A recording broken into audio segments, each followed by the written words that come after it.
వరంగల్ చపాటా మిర్చికి ప్రపంచ స్థాయి గుర్తింపు దక్కింది. ఆహార వ్యవసాయ ఉత్పత్తుల జాబితాలో ప్రత్యేక స్థానం లభించడంతో రైతులు హర్షం వ్యక్తం చేస్తున్నారు. మరోవైపు చపాటా మిర్చికి జియోగ్రాఫికల్ ఇండికేషన్ ట్యాగ్ వచ్చినా సరైన ధరలు లేవని రైతులు అంటున్నారు. ఇదే అంశానికి సంబంధించి మరింత సమాచారం వరంగల్ జిల్లా తిమ్మంపేటలో చపాటా మిర్చి తోట నుంచి మా కరెస్పాండెంట్ తిరుపతి అందిస్తారు. వరంగల్ జిల్లాలో సాగు చేస్తున్న చపాటా మిర్చికి ప్రపంచ స్థాయి గుర్తింపు లభించింది. వరంగల్ జిల్లా నర్సంపేట నియోజకవర్గంలోని దుగ్గొండి మండలం తిమ్మపేట గ్రామానికి చెందినటువంటి రైతులు ఈ చపాటా మిర్చిని పండిస్తారు. ఈ చపాటా మిర్చికి ప్రపంచ స్థాయి జిఐ ట్యాగు లభించినటువంటి పరిస్థితి కనబడుతుంది. ఈ నేపథ్యంలో వరంగల్ జిల్లా సంబంధించినటువంటి మిర్చి రైతులు కావచ్చు, అధికారులంతా కూడా హర్షం వ్యక్తం చేసినటువంటి పరిస్థితి కనబడుతుంది. ప్రజెంట్ ఇప్పుడు నేను తిమ్మంపేట గ్రామంలో చపాటా మిర్చి పండిస్తున్నటువంటి రైతు దగ్గర నన్ను ఈ మిర్చి తోటలోని మనం ఉన్నాం. అసలు ఎంత మేరకు పండిస్తున్నారు, ఎట్లా ఉంటుంది, ఈ జిఐ ట్యాగ్ వచ్చినటువంటి నేపథ్యంలో రైతుల అభిప్రాయం ఏందో తెలుసుకునేటువంటి ప్రయత్నం చేస్తాం. ఎన్ని ఎకరాలు ఉంది మీకు? ఈ చపాటా మిర్చిని ఎప్పటి నుంచి పండిస్తున్నారు? ఈ రోజు జిఐ ట్యాగ్ లభించడాన్ని ఎట్లా చెప్తారు, ఏం చెప్తారు? నా పేరు రవికుమార్ సౌడారపు. మాది దుగ్గొండి మండలం తిమ్మంపేట విలేజ్. మాకు ఒక 4 ఎకరాల నరపం శిల్క ఉంది.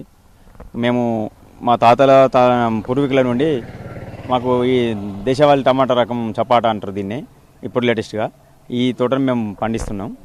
ఒకప్పుడు మాకు 15 నుంచి 20 క్వింటాల దిగుబడి వచ్చేది. ఇప్పుడు దిగుబడి తగ్గింది. కావాల్సింటే ఒక 2-3 సంవత్సరాల క్రితం క్వింటాలు 70,000 నుంచి ₹1,00,000 మధ్యలో పలికింది. ఇప్పుడు ఈ మధ్యలో మళ్ళీ అసలు పంట పండతలేదు, నల్లి వచ్చింది, ప్రాబ్లం అయింది. కానీ ఇప్పుడు దిగుబడి తగ్గింది, రేటు తగ్గింది. కానీ మాకు ఒక గర్వించదగ్గ విషయం ఏంటంటే, మాకు ఎఫ్పిఓ సంఘం ఉంది మేము పెట్టో చిల్లీ ప్రొడ్యూసర్ సంఘం అని. దాని ద్వారా మేము గొండా లక్ష్మణ్ బాపూజీ యూనివర్సిటీ ద్వారా జిఐ ట్యాగ్ అప్లై అయితే అది మాకు పర్మిషన్ రావడం జరిగింది. మాకు ఒక భౌగోళిక గుర్తింపు మాత్రం ఈ పంట పండించినందుకు మాత్రం మా ఊరికి ఒక సార్థకత అనేది ఏర్పడ్డది. దానివల్ల మేము సంతోషం వ్యక్తం చేస్తున్నాం. కానీ రైతు పరంగా చూసుకుంటే మాత్రం మాకు దిగుబడులు తగ్గినాయి, రేట్లు తగ్గినాయి. కానీ ప్రపంచవ్యాప్తంగా మాత్రం ఒక గుర్తింపు అయితే తెచ్చుకున్నాం ఈ పంట వల్ల. మీకు ఎన్ని ఎకరాలు ఉంది? ఎన్ని ఎకరాల్లో ఈ చపాటా మిర్చిని పండిస్తారు రెగ్యులర్గా? అంటే మిగతా మిర్చికి చపాటా మిర్చికి తేడా ఏంది, ఎట్లా ఉంటుంది? మాకు 4 ఎకరాల నర ఉంది. అందులో అంతకుముందు ఈ దొడ్డుగా ఎక్కువ పండించేది. కావాల్సింటే ఈ మధ్యలో తగ్గించాం. ప్రతి సంవత్సరం మాత్రం కొంత విత్తనం పోకుండా మాత్రం కనీసం 1 ఎకరమైనా పండిస్తాం. ఇప్పటికీ మిగతాది తేజ పండిస్తున్నాం. ఇప్పుడు ఇంటర్నేషనల్ మార్కెట్ కాబట్టి అది ఒక స్థిరంగా రేటు ఉన్నది. దీనికి స్థిరమైన రేట్ లేదు. రేట్లు ఇవ్వడం వల్ల ఇంటర్నేషనల్ మార్కెట్ తేజ కాబట్టి తేజతో దీన్ని కూడా విత్తనం పోడగొట్టద్దు మా పూర్వీకులను ఉన్నదన్న కాన్సెప్ట్ తోటి ఈ తోట కూడా పండిస్తున్నాం. ఇది 15 క్వింటాల వరకు వస్తుంది ఎకరానికి. దీనికి ఇప్పుడు ప్రజెంట్ 20,000 పలుకుతుంది. అది ఇప్పుడు ప్రజెంట్ 13,000 పలుకుతుంది తేజాలు. ఆ పంట పండిస్తున్నాం. 2 ఏళ్ల క్రితం ఈ చపాటా మిర్చి 1,00,000 ధర ఉంది కదా, ఈ వాళ్ళకి వచ్చరికి ధర తగ్గిపోయింది, ఏం చెప్తారు, ఎట్లా? అది మరి ఏ రకంగా తగ్గింది అనేది మేము మార్కెట్ పరంగా వ్యాపారస్తులు సిండికేట్ అయినా లేకపోతే డిమాండ్ లేకనా అనేది అర్థం కావట్లేదు. కానీ బయట మాత్రం మరి టమాటా మిర్చికి మాత్రం చాలా అందరికి భౌగోళిక గుర్తింపు వస్తుంది. చాలామంది క్రేజ్ చేస్తున్నారు. దీనివల్ల ఇది సుగంధ ద్రవ్యాలకు పోతుంది. దీని కారం చాలా స్పైసీగా ఉంటుంది, చాలా తక్కువ. దీన్ని పచ్చాలకు వాడతారు, సుగంధ ద్రవ్యాలకు వాడతారు, ప్రతిదానికి వాడతారు. దీన్నే ఎక్కువ క్రేజ్ చేస్తారు. మరి ఇదే రేటు చాలా తక్కువ ఉంది. ఇప్పుడు మీరు ఇక మీ వ్యవసాయం చేసి మీరు పండించేటువంటి మిర్చికి ప్రపంచ స్థాయిలో గుర్తింపు లభించడం కావచ్చు, ప్రపంచవ్యాప్తంగా కూడా ఓరుగల్లు మిర్చి ఒక కింగ్గా మారిపోయిన చర్చ కొనసాగుతుంది, ఏం చెప్తారు?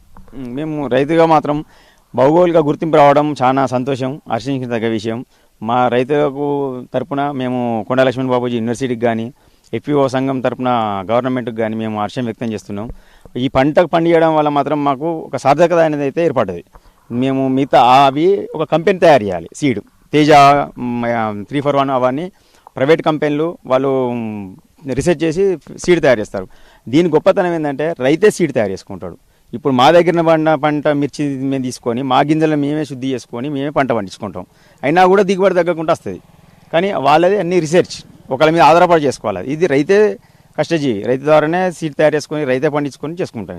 దీనివల్ల మాకైతే ఇప్పటివరకైతే మా తాతల తండ్రుల నుంచి పండించుకుంటున్నాం కాబట్టి ఇప్పటివరకైతే అన్యాయం చేయలేదు ఈ పంట. ఇప్పటికైతే కంటిన్యూషన్ మాత్రం అసలే మరువం దీన్ని. ఎంత ఏదైనా కూడా కనీసం సంవత్సరానికి ఎంతున్నా 1 ఎకరమైనా పండిస్తారు ప్రతి రైతు ఈ విలేజ్లో తిమ్మంపేట గ్రామానికి సంబంధించినటువంటి చపాటా మిర్చి పండించేటువంటి రైతు అభిప్రాయం అయితే చాలా హర్షం వ్యక్తం చేస్తూ ఆనందం వ్యక్తం చేసిన పరిస్థితి కనబడుతుంది. భౌగోళిక గుర్తింపు వచ్చినప్పటికీ కూడా కానీ ధర ఉండట్లేదు. అంతకుముందు 1,00,000కు పైగా ధర ఉన్నప్పుడు కనీసం ఈరోజు 20,000కు మాత్రమే ధర పలుకుతుందని రైతు ఆవేదన వ్యక్తం చేసిన పరిస్థితి కనబడుతుంది.